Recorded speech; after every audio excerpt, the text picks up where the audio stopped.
To connect your POCO M8 Pro 5G with your PC for the file transfer, first of all, we'll need to connect our phone and our PC using USB cable. So connect USB end, one of the USB ends to your PC, and then make sure that the other end can connect with your phone.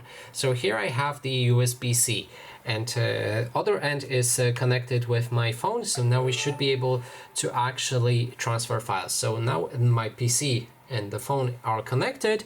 Let's swipe down from the top left corner of the screen and click on charging this device via USB.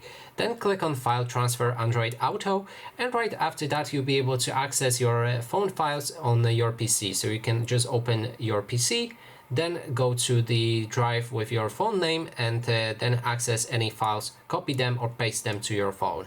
And that is basically everything. Thanks so much for watching, and if you like this video, please consider subscribing.